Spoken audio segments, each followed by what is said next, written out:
All right. What's going on, people? What's going on? We got an impromptu coming this evening with the Unholy Alliance. Um, I'm your host, K Styles, aka the Sixth Man, is in the building. To my left, we got the Don.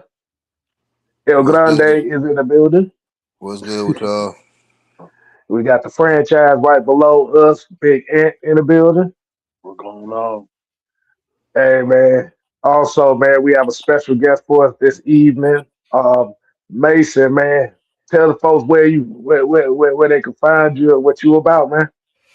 Yeah, so you can find me at West Sports PT. If you're watching live, you can see that below my floating head here. I am a physical therapist by trade. Get to work with a lot of athletes, which is pretty awesome, and I also get to talk about the Chicago Bears on my podcast, Bare Bones. So I like to blend the combination of rehab talk, knowledge of the body, along with the different sports takes. So it's a nice a fun time. Okay. Right, what's going on, man?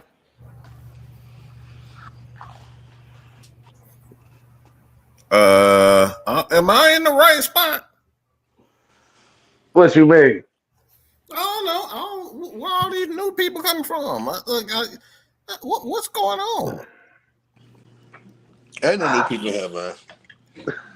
What's wrong with you? Oh, oh. Get out of the way. Get. Go on somewhere, Mike. You already know what this is. All right, man. We've got the You got Mason introductions out the way. Crosby on the screen. Mason, is that you? Hey, what's up, man? Man, don't you supposed to be playing football right about now? Oh my god. Listen, Nah. listen. Man. Don't mind him. He Yeah. don't know no better right now.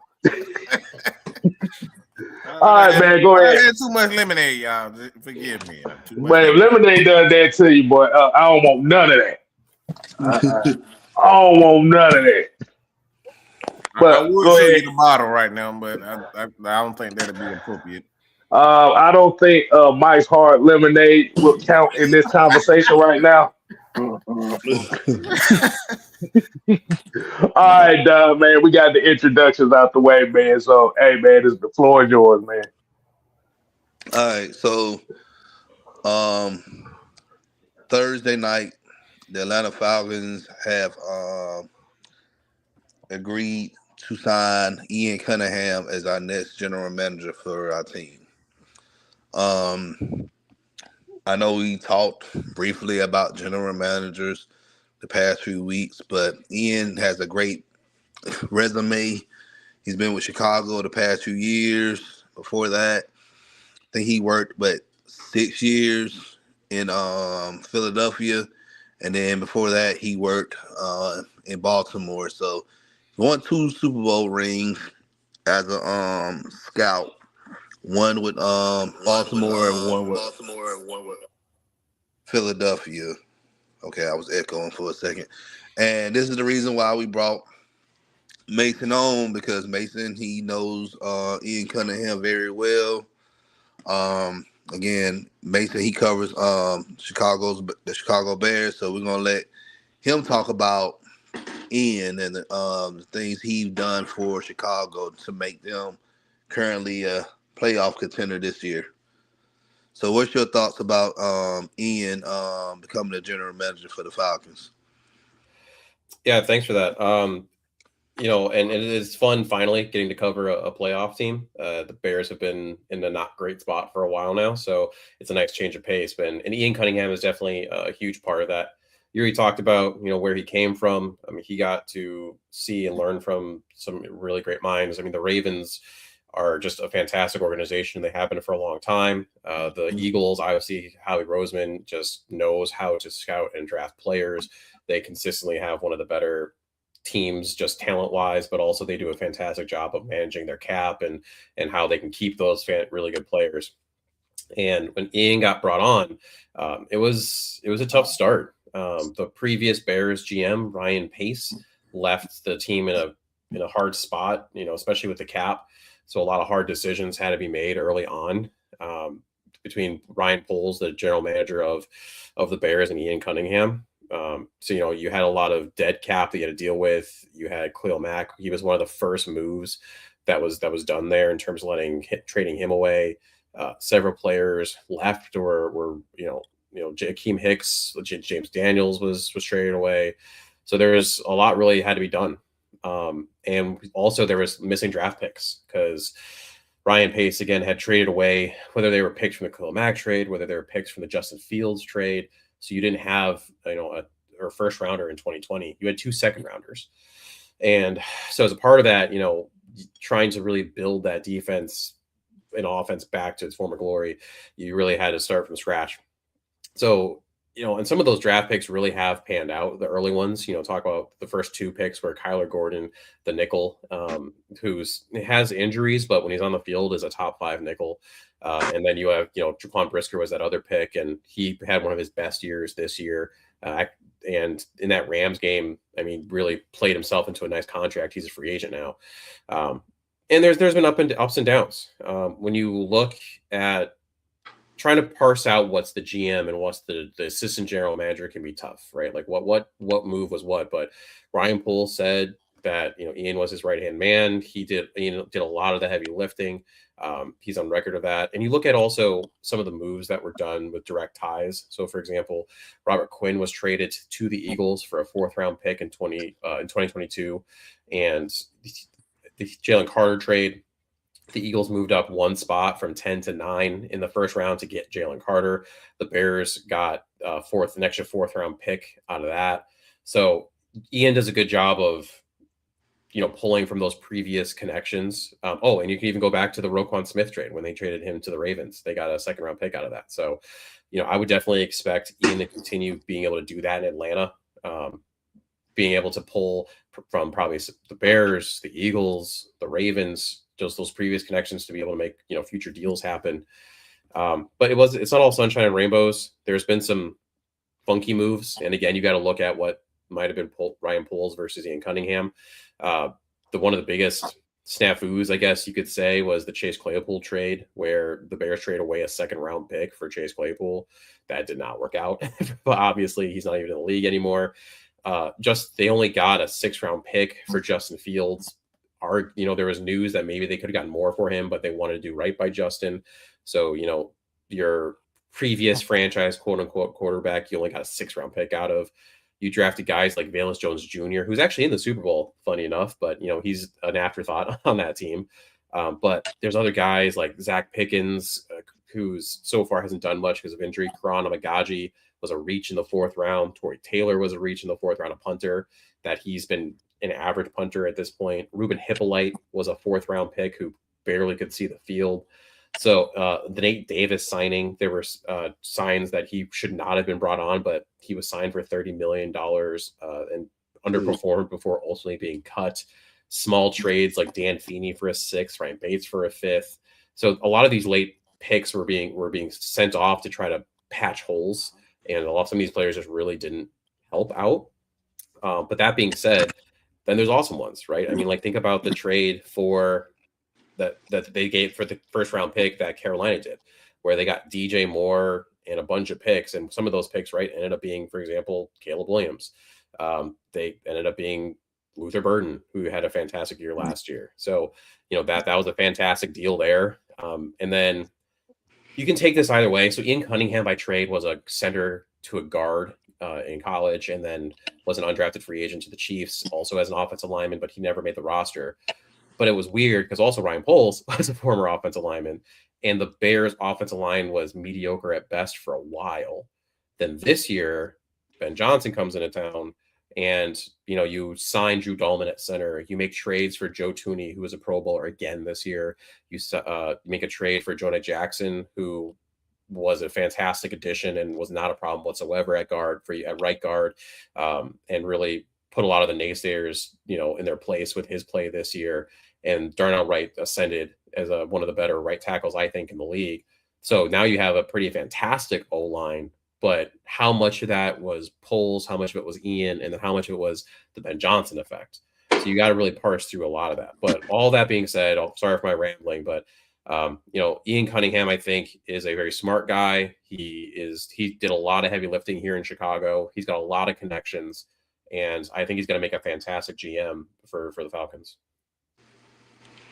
Look, you good, man. Look, that's everything we wanted to know, man. Because again, now we've done our research on our end, and we said that Ian's a guy who been in different organizations and still found ways to still seek talent for that team, understanding their identity, and then still ended up winning championships, or they continued to be consistently good during his duration with the team.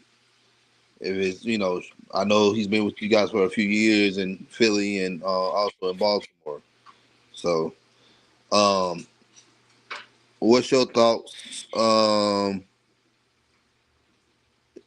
Mike?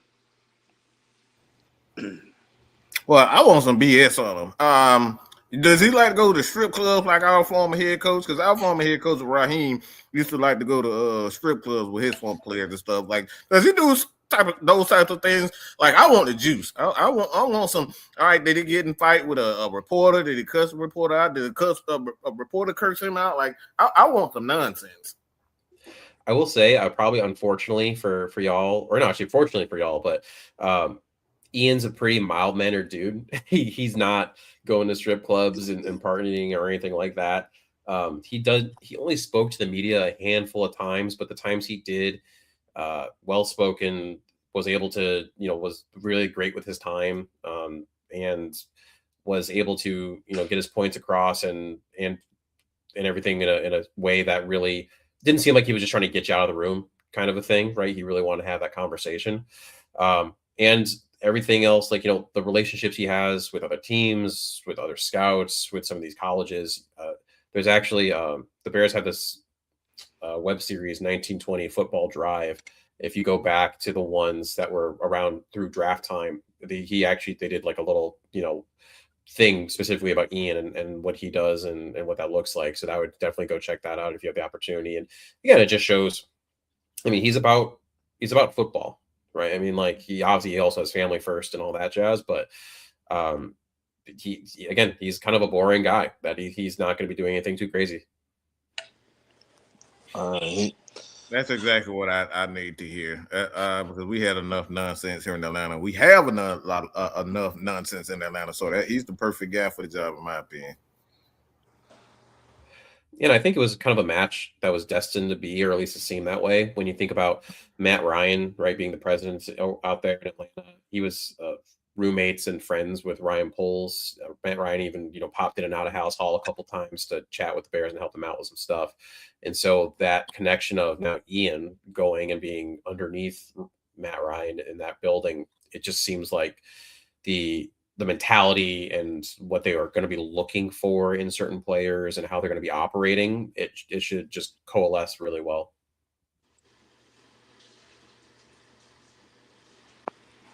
All right. K-Styles. My thing, I think he pretty much kind of hit it on the head. It's just the thought of being associated with a multitude of winning cultures in the NFL. Like I said, even with the Bears not being as successful as the other two teams, it's still a rich history in the NFL as far as that. So it's kind of like understanding that mindset and having a guy that knows that type of football, knows that kind of physicality, knows that the trenches is important, knows that running the football is important, is definitely a vision that I think this Falcons team has lacked per se in the last few years. And definitely, hey, it's a good change in tone for what they want that the Falcons were. And like you said, it's just Matt Ryan just going back to what helped him in his rookie year was that physical, nasty grit. I'm down for it. Yeah, and I think it's important that you highlight, what would you highlight there? it's important to learn from your failures as much as your successes, and to see, right. I mean, the Eagles weren't always perfect. They had their ups and downs that came into play, like Howie Roseman got sent to the corner of the building when they had the whole Chip Kelly experience, and then they realized that was a terrible decision, brought Howie back more into the fold, and saw what worked really well here. Worked really well there. And then with the Bears, yes, it's just recent success, but again, they were in a pretty bad spot. They were handed a quarterback that was, as you can see, I mean, he's had 2 other stops. Justin Fields, Pittsburgh didn't work out. The Jets definitely didn't work out, and they were trying to make it work around him. And so you're trying to lean the resources that way. And then even last year, when it came to the Caleb Williams experience, you have a rookie quarterback who has a ton of talent, but definitely had some stuff that he had to clean up. But you're trying to make it successful that year, right? You had Matt Eberflus, who was he was a coach that was going to get fired if he didn't do well. So you had to try to surround him. You traded for Keenan Allen, and there was a whole Nate Davis thing. And so you can tell the organization tried to plug holes to make it work. And for better or worse, both Ryan Poles and Ian Cunningham are GMs that are going to work collaboratively with the coaches that are there, right? Like when Matt Eberflus says, I need a 3 technique, the Bears tried to go get a Larry Ogunjobi, who ended up failing a physical, so he never actually was a Bear. But I can't blame Ryan Poles or Ian Cunningham for signing a guy that A, the coach wanted to have, and B, just ended up failing a physical, right? So that was where the collaboration didn't necessarily work. Now, if you flip it to this year and Ben Johnson pounds the table and says, hey, I need my guards to be right, and I need a tight end that's going to be a modifier for me, that can be a mismatch issue. And then Ryan Poles / Ian Cunningham go and get, like I said, Joe Tooney, Jonah Jackson at guard, and they go get Colson Loveland, who in the last couple of weeks of the season and in the playoffs was a crazy mismatch and just was racking up the yards. And they were smart enough to go get Loveland instead of, no offense to him, but Tyler Warren. I think Loveland's going to be the better pro long term. Oh yeah, for sure. That's a feather in their cap. For sure, Colson Loveland, man. Yeah, Colson Loveland, I think he's the best tight end in last year's draft, man. And I really think we talk about generational talent. He's one of those guys. But look, let's just be honest. This is not gonna be the flashy fall on your face Falcons. We about to be boring. We about to be gritty, and we about to win games. We got to pull a Band-Aid off of these fans that got no spines at all. Period. Like, we're finally doing stuff we should have done 20 years ago. Put the front office together enough to say, you know what, you'll be all right. You'll like us again when we're winning games. Plain and simple. And for all you out here, all you know-it-alls out here trying to trump us, no one person responds the same way in every organization. Not Ian Cunningham, not Kevin Stefanski, not none of these guys we got hired.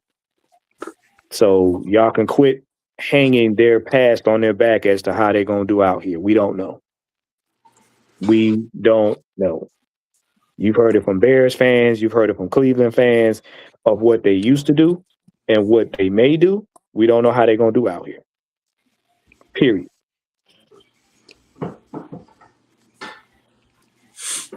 All right. My next question is,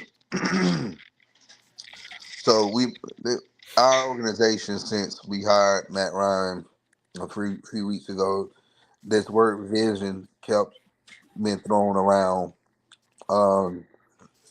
And last week when we introduced Kevin Stefanski in the press conference, Matt Ryan, he clearly said that we want to be a physical team that can run the ball on the ground and play tough defense and pretty much just winning in the trenches, winning in the line of scrimmage. I know you mentioned a little bit, Mason, about Ian, his background being an offensive lineman. What do you think? Do you think his vision will fit here in Atlanta?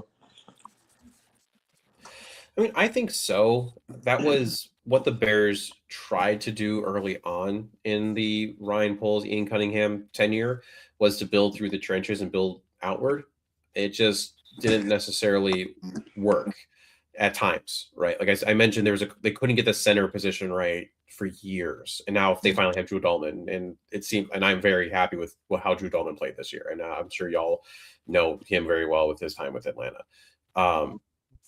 And same thing on the defensive line. You trade away a Khalil Mack, which you had to do because just the finances didn't make sense in the rebuild. But they really haven't been able to fill the defensive end position with at least a blue chip guy. Montez Sweat is probably a 1B, really solid 2 for a team on the edge. And then they've tried. They threw in multiple draft picks in the interior. Gervon Dexter is a pretty solid player, not an all pro or anything like that, and he might be someone that gets an extension here, but a solid player. But there's a lot of trying to patch holes with veterans, not necessarily as much development of draft picks on the line as you would like. Darnell Wright is the one guy at right tackle that you could say the Bears drafted and developed, and he is a bona fide starter, could be an all-pro kind of thing. So that's something that I would kind of just keep my eye on as an Atlanta fan, is what's happening with the drafted talent on the offensive and defensive lines, because that was probably one of the bigger asterisks I would say so far when it came to the Bears front office. Mike, what's your thoughts on that?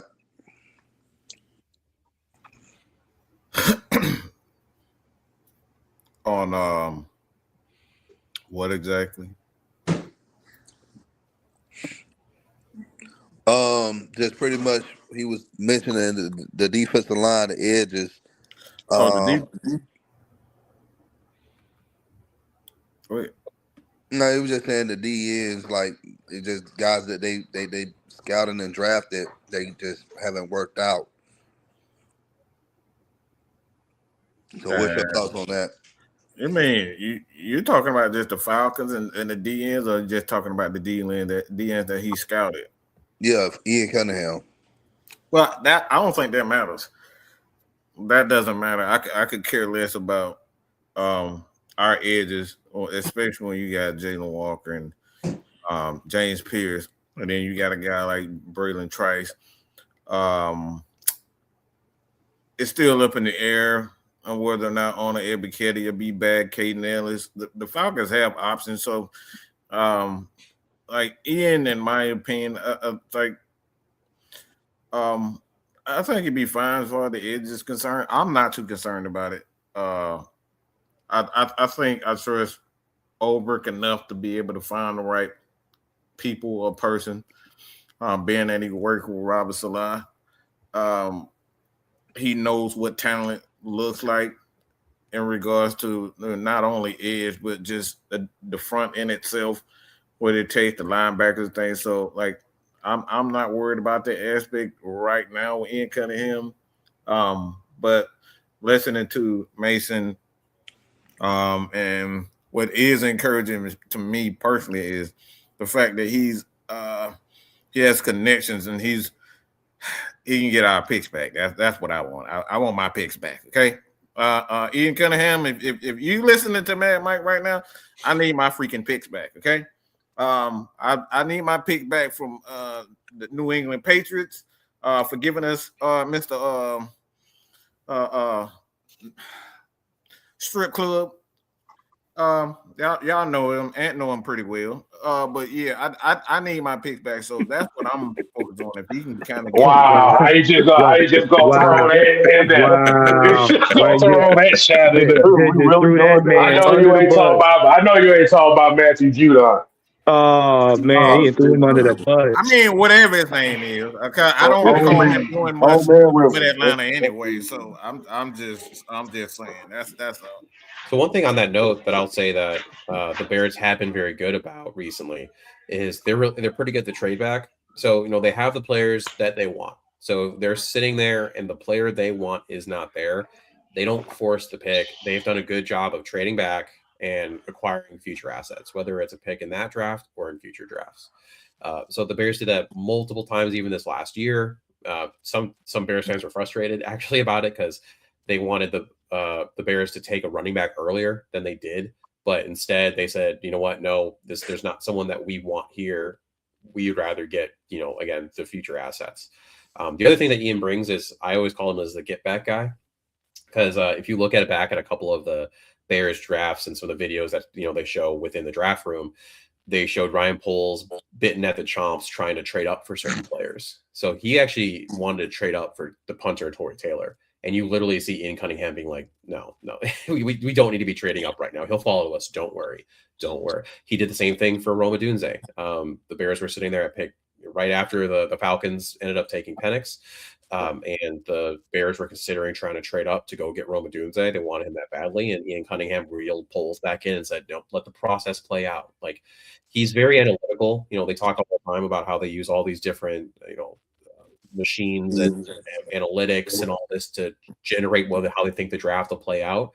And lo and behold, the draft played out how they thought it would. And Roma Dunze ends up falling to them at that pick right after, again, the Falcons go. So, I would think Ian would continue that thought process where if there is a player that they are truly worried is going to go, they'll go get him. But for the most part, I think Ian's probably going to be willing to sit back, let the draft fall to him, not mortgaging future draft capital just to go chase someone that maybe they shouldn't chase. Now, I don't know how y'all's view of the Pierce trade was, but I don't know that Ian Cunningham would make that trade to go get him as a pass rusher. Well, it worked out because Pierce is just 10.5 sacks for the season. Hey, I think it was good because if we didn't pick him up, then we're really just giving Philadelphia another opportunity at getting a great pass rusher. And we already know Philadelphia, when they get any trench guy, they always succeed. They always do well up there. So, but we do have a history of jumping the gun and trading draft capital away to get our guy, and that kind of hurt us, as far as depth wise go. Yeah, because we do have an issue with depth on our team right now. Yeah, you see that a lot of not good organizations, and I think the Bears would fall into this previously. That there's as a fan, it's fun. It's draft night. You say you want this player, you're pounding the table, and you see the draft, the trade come across the screen. You move up 10 picks to go get someone, and it's a future first that's going out the door, a second this year, whatever the case might be, and you're like, who cares? That's a future me problem. And then it's 3 years later, and you realize you don't have a good backup guard. You don't have a solid linebacker, and all these little things, and you realize, man, I really wish we hadn't made those trades. But it's hard. It's easy in the moment to get lost in the sauce. And speaking of that, what you just brought up, I got just a question. I just want to know your opinion. The trade the trading deal that the Browns made for Deshaun Watson a few years ago. Do you think that was good for the Browns or bad for the Browns? I mean, I think I even said this on our first podcast after that went live. I thought it was a terrible deal. I would not have done that. Not for that amount. Because you had to pay the guy and you had to give up that much capital. That's a lot of equity you got to give up in that situation. And obviously, and then the history proved it to be true or correct that was a bad deal. It's hard, and that's why I don't like even the idea of trading for someone that you have to pay, because you're now double dipping. The Bears are coming up with that kind of a thought process because they want an edge, and maybe Max Crosby could be available, or you could potentially sign a guy like Trey Hendrickson. I'd rather pay Trey Hendrickson than trade for Max Crosby and then probably still have to give him an extension. So, yeah, I didn't like that deal for the Cleveland Browns when it happened, and I think history has shown that it was a pretty terrible deal. His money is still on their books, and that's one of the reasons why they struggled to put together a actual team. I got a question, follow up on that. So everybody know how I feel about Raheem Morris. So the Atlanta Falcons did something, and I've asked. Well, people have asked me this question loads of times, but I want to have an outside opinion on this. So the Atlanta Falcons, when they hired Raheem Morris, when they hired him, they brought in Kirk Cousins, the quarterback that obviously, his career, he had, I don't say a Hall of Fame, but a lower tier Hall of Fame career, putting up a ton of numbers, made a ton of numbers.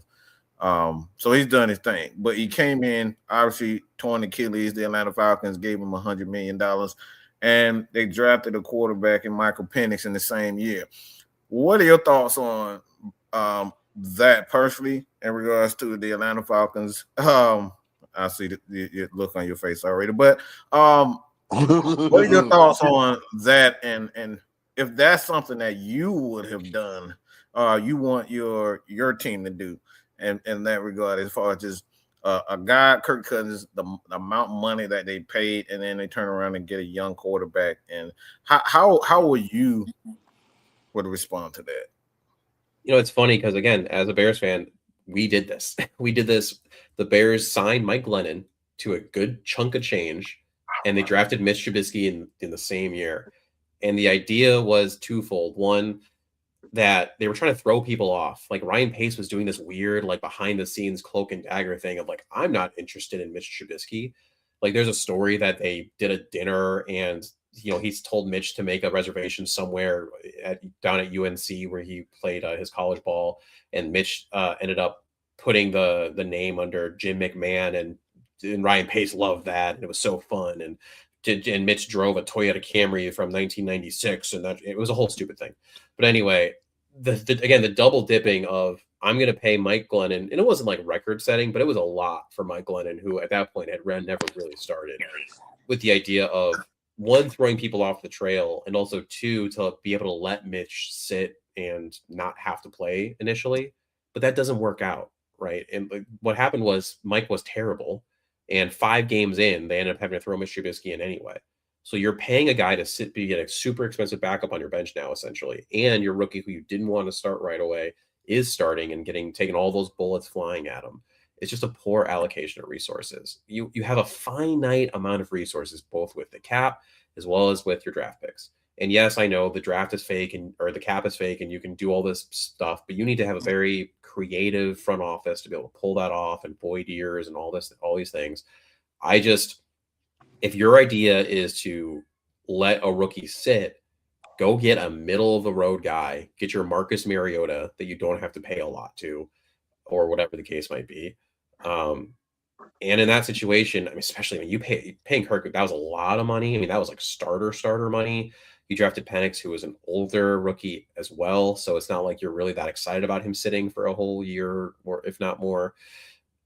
Again, I didn't love it. It didn't really make sense to me. I was blown away when Penix was. I mean, I was excited because that meant the Bears were getting Rome. But I was blown away when I saw Michael Penix's name come across the screen. I just did not think that that's where they would have gone.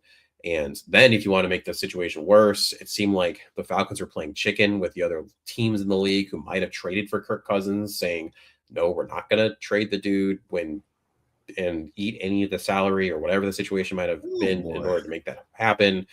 And it was all weird. It was oddly handled. I didn't get it. Arthur Blank seemed like he played a big role in that in terms of what he did and didn't want. It was odd. It wasn't Arthur. It was Rich McKay.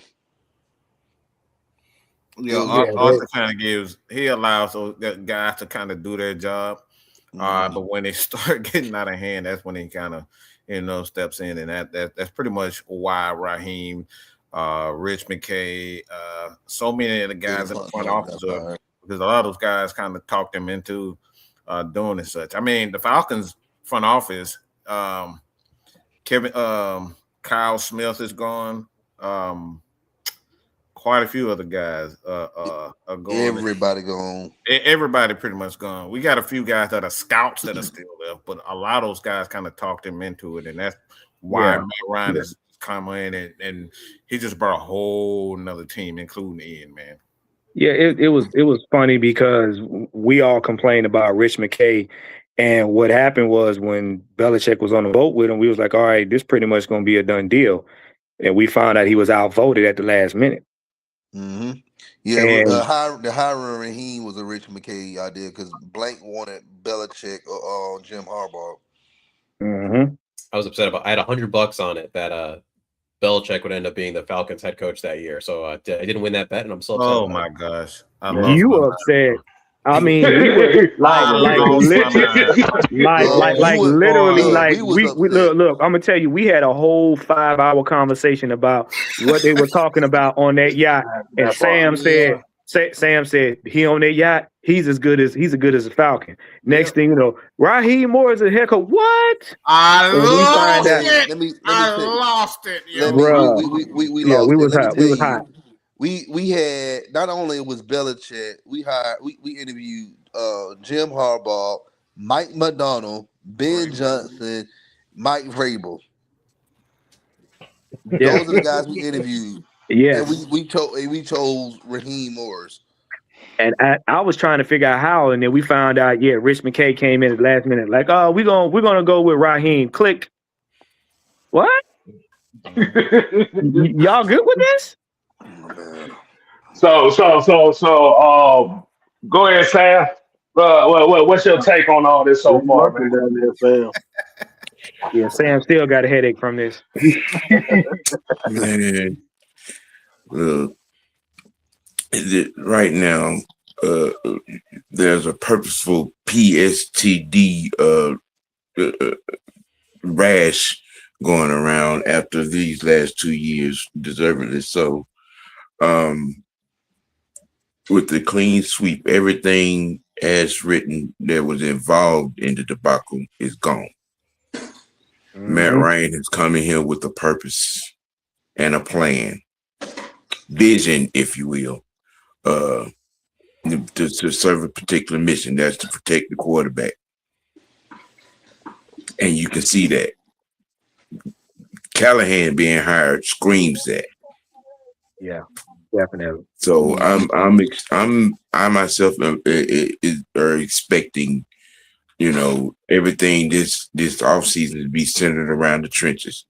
As far as trading back up, I mean, we kind of sort of talked about that yesterday on the watch stream on the Senior Bowl, and looking at some of the stuff I was looking at this morning, and when I got up, I think there may be 4 players defensively, and one of them being offensive lineman that if we feel strong enough about, we may trade back up. But other than that, I don't really see us reaching back in the first to get anything. I think whatever we may really need, will fall to us at 15 or 16 in the second round. Stefanski, like I said, if Nick Chubb can run for 1,400 yards under his system, what do you think Bijan gonna do? 2,000. And hiring Cunningham, extremely excited. I kind of had the feeling we was gonna get him. And the Van Pelt hiring again screams protect the quarterback at all costs. There's a plan. One of the first things Matt Ryan, and I've spoken on and mentioned this before, one of the first things that a lot of people looked over that Matt did when he first walked in to this situation is he cleaned house with the medical staff, training staff, brand new, and stuck a rehab team around Penix. Yep. Go ahead, Mike. I want to ask Mason political question, but it involves football. Don't get too alarmed. I wouldn't do that to you. Right. So there's a guy that plays for Cleveland that Oh boy. a lot of people seem to think just like he's how can I say this? He's Jesus Christ reincarnated. All right. So Oh boy. and his name is Shadua Sanders. So do you feel as though that Shadua Sanders there's this lure around him, and I don't know exactly what it is per se.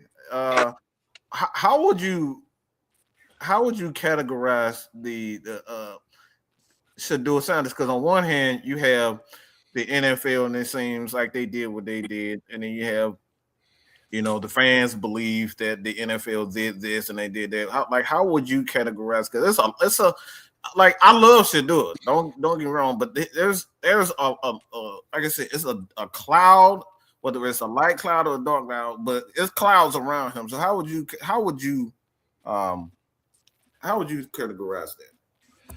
Yeah, it's an interesting question. I mean, I would say so. I always say that there's two different drafts. There's the regular draft, and then there's the quarterback draft. And quarterbacks always get bumped up, right? There's a guy that's a second round value that you take in the first because it's a quarterback. You got to get him in the first, or else you may not get him. And for a while there, it did seem like Shador would be the second quarterback taken on the board. He'd get taken higher than he should have been. That's how most draft pundits were putting it. And then he started to fall, right? And the thing is, if you weren't gonna start him, if he wasn't going to be your QB1 for right away in training camp and then going into week 1, a lot of teams said this isn't worth it for us because we can't have him be our backup quarterback, and even initially, because of the fanfare behind it, right? Whether it's his fault or not, but everything that goes along with being Shador Sanders, being Deion Sanders' son, and the TV shows and all these other things that are involved in that, it brings a sense of circus to your building that you may not want to deal with. So then these other teams who may have drafted him earlier were like, we're not going to do this. And then we got to the point where it got ridiculous. Like, he should not have been drafted as late as he was. He is not a, day 3 talent. He wasn't a first round talent, but he definitely was not a day 3 talent. And then you had this flip that happened and almost lore that was built because he was the third quarterback, which he shouldn't have even been that, right? He's buried behind Joe Flacco and Dylan Gabriel. And Dylan Gabriel is never going to be a guy that starts any really meaningful games for a team that's really trying to win anything. And most people knew that. But so then this lore gets built because, Shador is being done wrong, which to an extent he was. And it's and all this stuff is happening. And then so by the time he finally plays and looked a little lost initially, but then found his footing and actually looked decent at the end of the year, you just get to this point where this swell has been built about how it was a racial thing or how, he was just done dirty and all this stuff. You have some, individuals in the media like Josina Anderson who went heavily to bat for him. And then you add in the last part where this year there's a lot of guys that were injured and a lot of guys that turned down the Pro Bowl. Like, they went to Trevor Lawrence before they went to Shador Sanders. Trevor said no. The same thing happened with Caleb. Caleb was actually offered the Pro Bowl, but he declined it. And so they go to the next person. So now when you knock off all of the people that were hurt, like, the Patrick Mahomes of the world and Lamar Jacksons, and you just go down the list and then Trevor Lawrence says no, yeah, you're going to end up with Shador Sanders being in a Pro Bowl as an alternate. And that's going to be on his football page forever. That in 2025, 26 season, Shador Sanders was a Pro Bowler. Was it earned? No. He didn't play enough games for it to earn it. He didn't get enough wins. And honestly, he didn't play well enough. Did he play better than I think a lot of people expected? Yes. Multiple things can be true at once. So that whole thing with Shador is going to be crazy. There's really not any quarterbacks this year outside of Mendoza that people are very excited about. So Cleveland, I don't think they'll try to replace him this year, but they have 2 firsts this year because of that Travis Hunter trade. I'm not Travis Hunter, geez. In terms of the trade that they did. And so I wouldn't be surprised if they trade down and try to recoup future picks so that next year they can try to draft Shador's replacement, because from what I've seen so far, he's good, not great. Well, we got a saying here, and it is no rookie escapes the rookie process. None.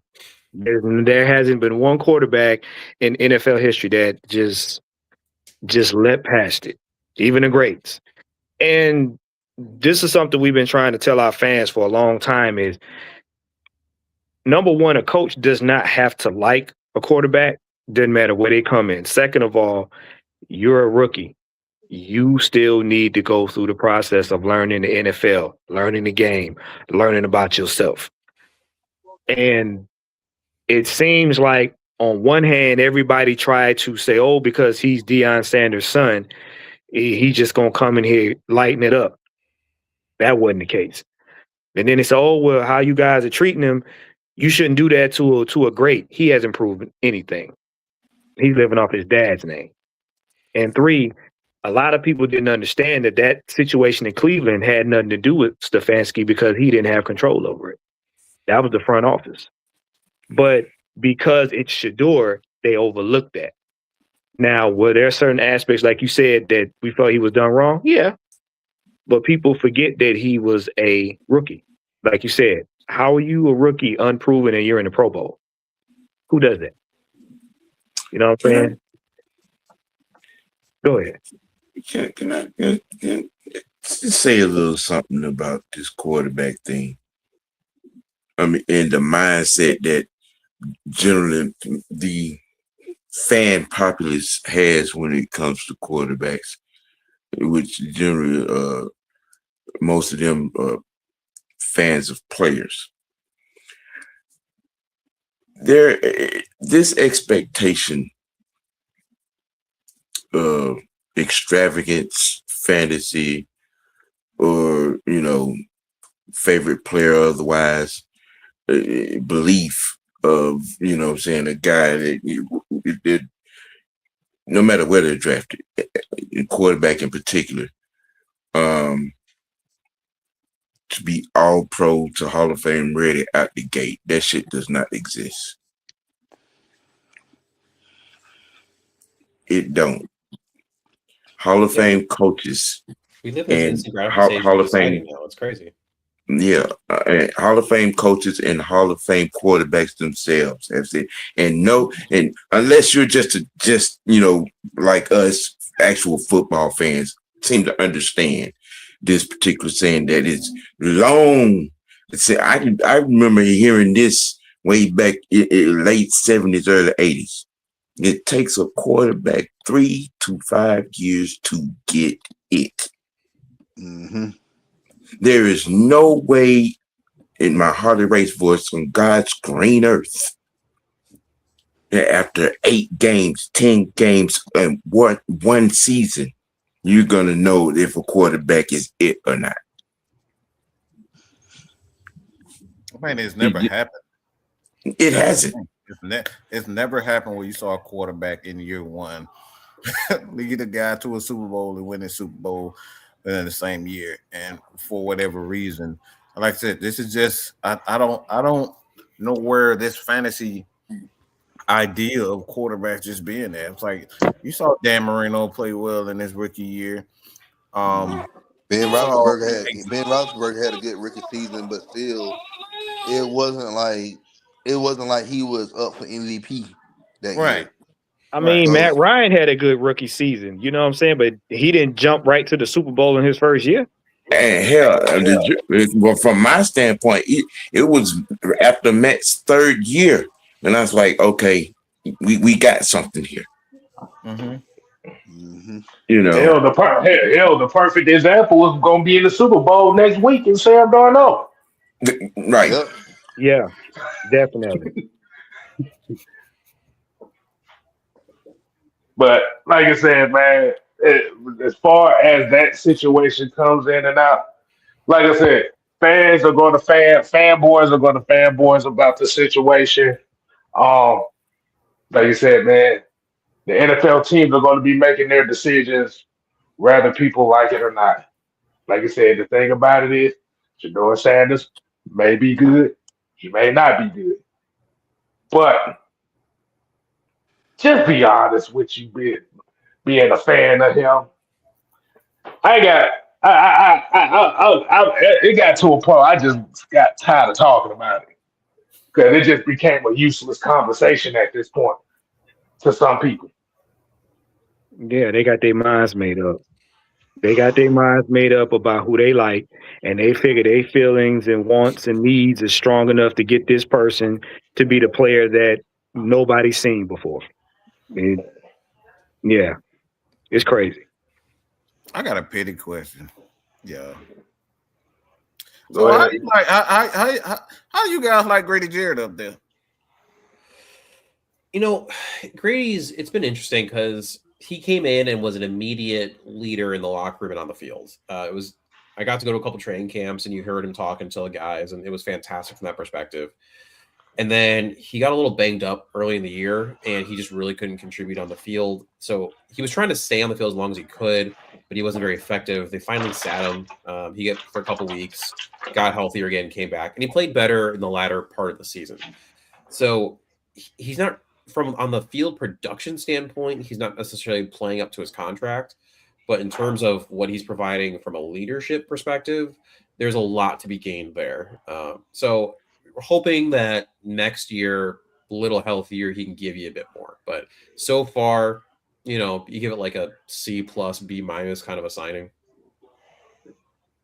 Yeah, it sounds like pretty much exactly what we got here in Atlanta. That's why I want to ask you a question because, like I said, he's a great guy, but I think the thing is when you look at not only what his talent has been throughout his career, you expect certain numbers, but like when you see when he actually gets on the field, he's not exactly giving you those numbers, but he kind of makes up with that with his veteran leadership. So obviously you love Drew Dalman. I kind of thought that he would pan out exactly with it. But how kind of reiterate how you feel about Drew Dalman? Yeah, I mean, it's been great. I mean, I think part of it for me could also be the fact that the Bears literally haven't had a center in like a decade. So at this point, anything that can block is a positive. But I mean, Drew's great. I mean, he's a super smart guy, just very cerebral when he talks, especially with his Ben Johnson offense. It's a hard offense, and they ask a lot from their center in terms of protection alignment and mic recognition and all that jazz. And then even some of the blocks they have him do, like I can't tell you the number of times on tape they had him do, snap the ball and then do like a 180 spin to block the back, the end on the left as Caleb is rolling to the right kind of thing. Mm-hmm. And so just, his smarts and then his speed, obviously he's a very fast guy. They use him on pulling a lot. It's been great. I think he got the nod this year, right? He was a Pro Bowl center. Pro Bowl center. Mm-hmm. He's right now chilling in San Francisco with a couple of the other Bears Pro Bowlers. So fantastic signing. I mean, I would do that one 100 out of 100 times. And he's been a godsend when, again, the Bears center position has just been horrendous.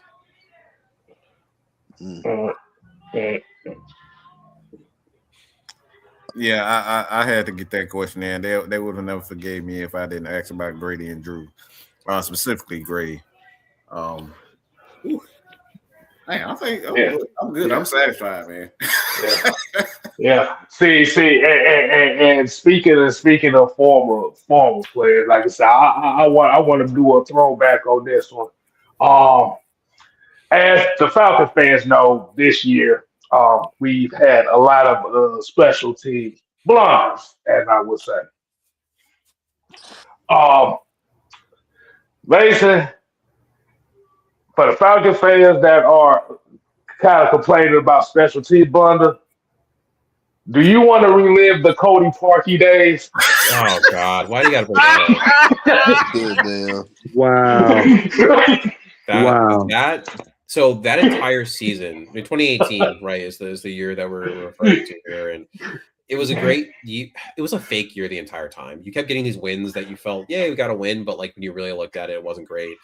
Leading up to that Eagles game that you're talking about, there was a couple of doinks and misses and weird things, and then you get that drive from Mitch Trubisky, hits Allen Robinson down the side. You're saying, all right, we're going to take on the Rams in the next round, and we already beat them earlier this year. They got to come to Chicago. We got this, and then you get the double doink, which that's going to play on pretty much every YouTube video compilation, right, of can't believe this moments and I can't, the worst moments in NFL history kind of stuff or till the end of time. And then it was just downward from there, right? The Bears lose that game. They have Cody Parkey goes on a talk show then literally 2 days later and starts talking about how he's, how terrible his life is and how Bears fans are mean to him. And so then the Bears cut him. And then the Bears do a kicking competition that summer where they bring in like 10 kickers and end up having them all kick, ultimately to trade for a different kicker and Eddie Pinheiro because none of them are that good. And Eddie wins the job and he only was with the Bears it just was a bad sequence of special teams for the next like 3 years. That Hey, sounds one, familiar. is that? That sounds familiar. It sound like the Falcons was on the next page of that crap.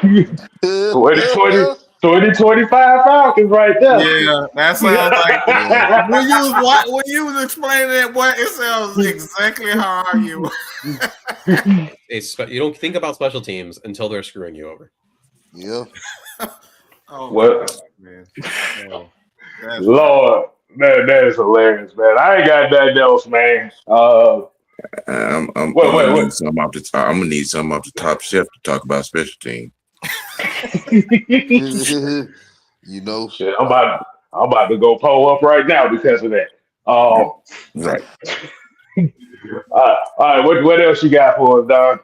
all right, one more question. I know a lot of Bears fans and a lot of people in the media in Chicago are upset over Ian leaving and the Bears not getting any comp picks over that. Oh What's my your God! thoughts about that? I'm not trying to poke the bear. Yeah. I just want Well, to know I like am. I'm glad you said it. I love Okay, Pokemon. so I'll give you two answers. I'm going to give you the superficial answer and the real answer. The superficial answer is the Falcons screwed us by the hierarchy that was created by Matt Ryan being the primary football decision maker. And technically, even though it's a promotion for Ian Cunningham, it's not a promotion. So the Bears don't get the 2 comp picks. Now, people are trying to explain it away as, oh, it's just third round picks. Who cares? Third round picks are important, right? Like third round picks are where you, and especially 2 free third round picks. That's where you can use those in trades. You can use those, right, to build a lot of depth. You can take some chances with those picks. More bites at the apple is never a bad thing. And the way that the rule is written is not written well. Now it's probably going to be adjusted this upcoming year. I'm sure at the owners' meetings it'll get brought up, and the Bears are just going to be the team that got screwed over by it, and it'll be better in the future because it is a promote. The whole point of the rule is to take a minority and help them reach a place where they are making big impact on a football team, and that's what Ian Cunningham is going to do. Even though technically, by the way that the rule is written, right, it wasn't a promotion to the primary football decision maker. Now, the real answer to that is the Rooney Rule sucks. The Rooney Rule is put in place as a checkbox to hit so that you get these minority coaches who are coaches or front office members or whoever who are getting interviews, but they're not getting jobs. There were 10 openings this year, and I'm pretty sure a single minority head coach was not hired out of those 10. Robert Salah was hired. Oh, yeah, there we go. So we got 1 out of the 10. Thank you. Robert Saleh was hired. That was 1 out of 10, which is still not all that much. And that there's a pipeline issue, right? Right now, there's a big call for offense. You want offensive minds. There's not enough minority individuals in offensive coordinator positions, which is a problem. Some of the defensive coordinators who are like Robert Orr and some of these other guys, they're not really getting they're getting interviews, but they're not getting the looks. So you give guys like Minter who get hired by the Ravens, which I think Minter is going to be a fantastic coach. Don't get me wrong. Yes, he is. But that happens. Then you have the retreads like Mike McCarthy. Like, do I really need to see another year more Mike McCarthy? I don't. Like, we know what that story is going to be. But it's insane. Wow. And then you can extend that to front office positions, right? Because in these front office positions, you still are not getting enough individuals really who are filling those seats, also because of the pipeline. So if the point of the rule is to put minority individuals in positions of power that can affect the league in meaningful ways, that's great, but the rule is not really creating that necessarily, and it's a bit of a sham of a rule, especially when you look at what happened right here with the Bears and Falcons, where it wasn't anything like the Falcons were doing it like to be mean. It's not like they were like, it's our picks we're losing. They don't care. It's just if the Bears get 2 extra picks. It's just that the way that the hierarchy, and that's the thing too, if you look across front offices, they're all structured differently. The Patriots don't even technically have a GM. Their de facto GM is Elliot Wolf, even though technically he doesn't have that title. You have other teams who have like 4 assistant GMs. So how are you supposed to know who does what job?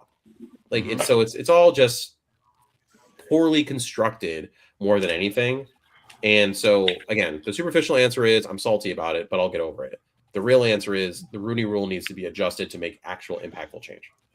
I call it a wanted poster. I want to say a poster, but I find it You know, you have those family pictures and you say, who the hell is that? Yeah. That's how I look at the Rooney Rule. It's just you just have a whole bunch of guys on standing next to Matt Ryan, standing next to the GM. It's like, all right, so where did this guy come from? It makes no sense, the Rooney Rule. You hiring guys, you bringing in for an interview, and nobody knows who they are. They're not going to get a job. You're just there. So like I don't know what to do about it. If you can kind of give me your thoughts on maybe where they should go, or It's just a political facade. That's all it is. It's just to say, oh, we satisfied the Rooney Rule because we brought in these people. We're not saying they're gonna get hired, but we did it just so y'all can see we follow the rule. yeah, That's it. Yeah. I mean, it really starts in the early parts, like the interviews for the head coach, the interviews for GM. It's all well and good, but until we have more minority individuals coming up through that pipeline again, like there needs to be more. For like, let's say you need to be more in the front office in general, right? We need more scouts. We need more assistant to the insert title here. There needs to be more offensive coordinators, like all these positions that are ultimately the ones that are going to get moved forward. So, I mean, I don't have an exact answer, but trying to have more opportunities, more, I would have more conferences, things of this nature, basically all these more things further down the line that would help ultimately give a lot of these individuals the skill set that they might need to be able to take these roles. Like, for example, I don't think anyone would necessarily. We tend to float towards people that we are similar to, right? We tend to surround ourselves with individuals that we connect with. And it could be just as simple as this person doesn't talk the same way that I talk. So if you're sitting there in the coach's office and this 4 individuals who happen to be white talk one way, and this one individual who is used to play quarterback and now is a assistant to the quarterback coach is speaking slightly differently, that's going to fall in the ears in a certain way, right? So there's those are certain gaps that need to be closed in order to make this a more efficient pathway. yeah, I like it. Speaking of salty, can you speak on your Justin Fields experience? No. I knew that was coming. Oh man. This man, I'll give you the clip note of it. I mean, don't do that, man, like that. Here's the thing. Justin was my second quarterback ranked in that quarterback class. It was Trevor Lawrence, then him, and then a bunch of, and then everyone else. And when he got drafted, I was insanely excited, and the early returns were fun. But after watching him for a year, you realize that he just wasn't a very good thrower of the football. And there's different ways you can look at that. It wasn't that he couldn't throw the football. It was just that his release time was too long, and the processing he did, and he wasn't like dumb guy. Like, I got to talk to Justin a bunch of times. He's a very intellectual individual. He understands the game of football. It's just that there are different types of cognition. So like I always describe them when I talk to my patients, for example, I treat a lot of concussion people, is static versus fluid cognition. Static cognition is what's on the whiteboard, right? You can see exactly where it's lined up. The fluid cognition, which actually the S2 test measures, which is the one that CJ Stroud did quote unquote terrible on, but turned out it was a bad score. That's a whole other conversation. That fluid cognition is when the ball is snapped, right? And that safety that was up top rolls down. So now you're in cover 1 instead of cover 2. Like that kind of cognition is what Justin struggled with, where the picture that was in front of him changed. And so then he would hold the ball a half second longer than he should have, which led to sacks or which led to interceptions or incomplete passes or whatever the case might be. And so, but he's always the best athlete when he walks on the field. It's crazy. I mean, like the things I saw him do are wild with his legs. It just didn't translate into the arm. And so, and then there was a whole civil war on Bears Twitter of the pro Justin Fields and then the pro more like Caleb Williams people. And that was a whole thing for that entire spring, I should say. And that's still people holding on. I mean, there are people who literally left the Bears fandom because they were pro Justin Fields and they said that they did him dirty. You wait. That sounds so familiar because we got people still mad about Michael Vick, and it's been years. I'm telling you. It's the post. That's why I've always, because like anybody knowing that I'm a quarterbacks guy, and I've said a lot of things that he struggled with. It's not necessarily his arm. He's a talented guy. He's one of the most talented guys that I've seen that come through to the University of Georgia. But the things that he struggled with is adjusting. It's just like I said, those post snaps adjustments. He just doesn't respond well to them, and I think it's like I thought that him going to Pittsburgh would do him well, but it just hasn't. I don't know what to do at this point with him, to be honest. Outside of just dumbing your offense, he needs to be on a team where I think just y'all being too polite. He sucked. No. I'm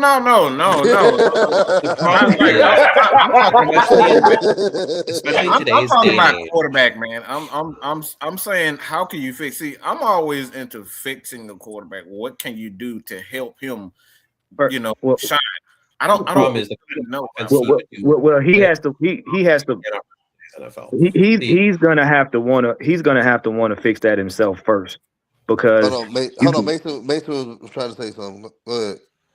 Oh, sorry. What I was saying was that the kind of offense you'd have to run with him is an offense that, unfortunately, today just cannot work in today's NFL. As you keep having this back and forth between offensive and defensive minds. Like, the defense is now winning in this year. The offense takes a step this year. The defense, we have this ping-ponging that's happening, year after year in the NFL. And in order to keep up with the crazy disguised defenses, I mean, take Brian Flores. His defense is starting to spread across the NFL right now, whether it's because people are copying what he's doing, or you're seeing some of his individuals, like one of the, I believe the passing game coordinator for the Vikings just got hired by the Commanders. So in theory, you should see more Brian Flores-y stuff out of Washington. It's the whole point. You have to be able to be a fast processor, and you have to, and then there's the pure progression kind of offenses, or there's also the coverage-based progression, right? You're going to have an offense where I have zone routes over here, and I have man routes over on the other side.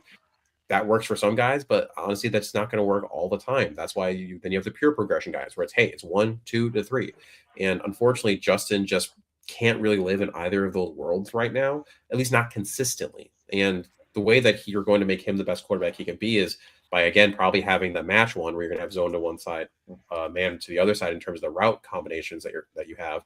But matching that with his legs, and his body cannot keep up with that physically. Yes. That was one of the issues in Chicago, was that when he did rely on his legs as much as he did, he got hurt. And he didn't miss really any games, but you could see that affect him game after game with that kind of physicality. And then you go with the Jets, where you thought you would see one. I also thought he would go to the school of Mike Tomlin, and all of a sudden he would be awesome, but that wasn't the case. And then he goes to the Jets, and I mean, they have some of the best combos of running back and quarterback that you could really have there. You have Garrett Wilson there, all that. And it's like, and that didn't work. So, I mean, I think they have to use him to an extent this year. The question is how much. It would be crazy funny if they brought Greg Roman in to be their OC, just because, I mean, that's peak run game. That might be the only one that you can maybe see successfully. Another example I'd highlight with that is what the Patriots did with Cam Newton for that year, where it worked for a couple weeks, and then all of a sudden the rest of the league caught up and realized, and then it stopped working because the league said, "Oh, we can stop this." So let me ask the question. Let me ask the question on that. I'm gonna ask the question on that one. Yeah, so we'll kind of wind it down there. Yeah. So as we talk about, like I said, these type of quarterbacks, like the Justin Fields with the athletic quarterbacks and stuff, do you have this feeling that maybe because of the fanfare of the athleticism, that sometimes the quarterback tends to be more reliant, or that more so than worried about the progression of his quarterback skills? Yeah, I mean, I think that's human nature sometimes, right? To default to what you're good at. We as humans try to find the easiest path, not necessarily the right path. I think that's true with, things we do at school, at work, in workouts. I mean, in football, So if you're standing back there in the pocket and you're not as confident in your reads, and you say, "Well, I'm pretty sure that I can just scramble and get the yardage myself," again, that's kind of human nature, just a default to what we feel is easy.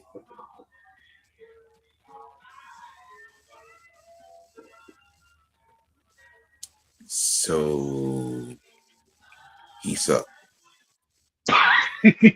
There you go. I'm curious to see if he ends up finally accepting kind of more like the Taysom Hill role with the team, where he puts on some weight so that his frame can hold up, and he, like I said, is the occasional thrower of the football, because he's a better thrower of the football than Taysom Hill is. Yeah. I think ultimately that's going to be his role, because teams too, the backup quarterback is so important. I mean, take the Falcons. It was a perfect example. They had Penix. He got hurt. Kirk Cousins had to step in, and he won some games for them. Now, you don't want to be paying your backup that much, but that's a whole other side conversation. You can't trust. If you gave Justin, hey, can you win us 2 out of 4 games? I don't know that you can trust him to do that right now, because the offense you have to run with him is so different than the offense you have to run with your starter. I got a question. I got another question. Because a lot of people said that Justin Fields just had the wrong coach. Some people said that Justin Fields will be better with Eric Bieniemy. What are your thoughts about that? I mean, I think better, yeah. I think he could be better with an Eric Bieniemy. I think he'd be better with a Cliff Kingsbury, because Cliff uses that air raid system, college-esque in running and all that. I think he'd be better with the Greg Roman. I already mentioned his name. But do you think he'd be like an all-pro quarterback? No. I think you would have probably like a half to 3/4 at most of the year where like that's working for you, and then teams will get the film and adjust. That's again, Cliff Kingsbury. There's a reason why his offense always works the first half of the season and then doesn't work the second half of the season.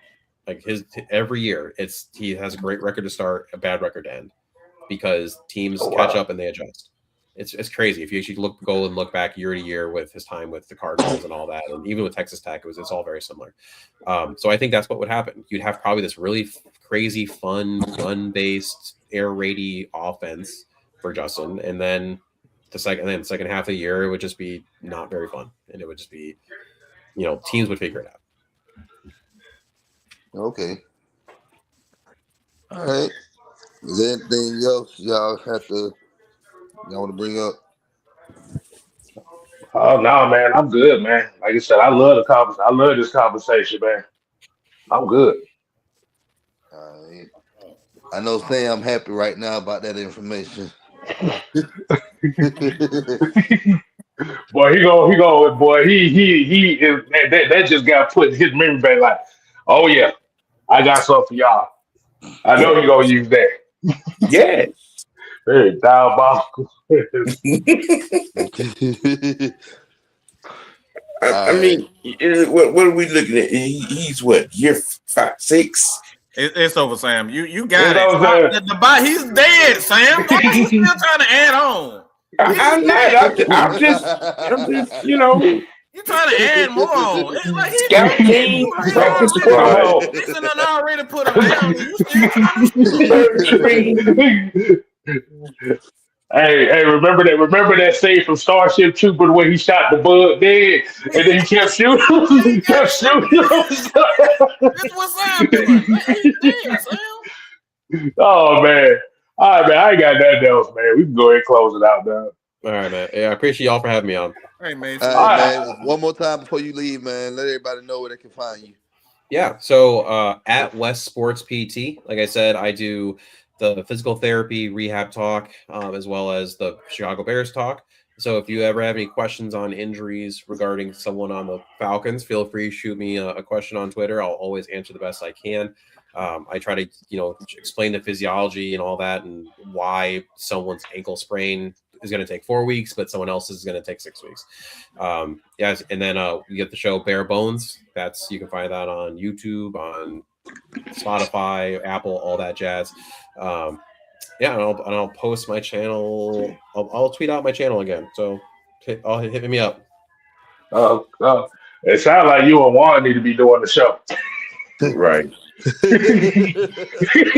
Exactly. Yeah, one's a physical therapist, but he, of on the rubber booty side of the thing. So, like I said, He's a massage therapist. therapist, yeah. So, hey man, we got nothing else to say, man. Like I said, we appreciate Mason for coming on in here. We will be linking the channel. Like I said, the people that watch our show will be following you. Like I said, yeah, make sure y'all show Mason some love. Um, till next time, people, we here to play. Oh no. We here to stay. Oh yeah, dig it. You ain't got to go home. But you got to get the hell up out of here. Sam, Hey. he's dead, Sam. He's dead, okay? He's dead, Sam. Jesus. Let the man rest in peace. That man just pissing on the grave right now. Like I said, man, that's the YouTube channel right there, Chicago Bare Bones. Like I said, we will put it in the community tabs as well too. So, hey, we out. Deuces.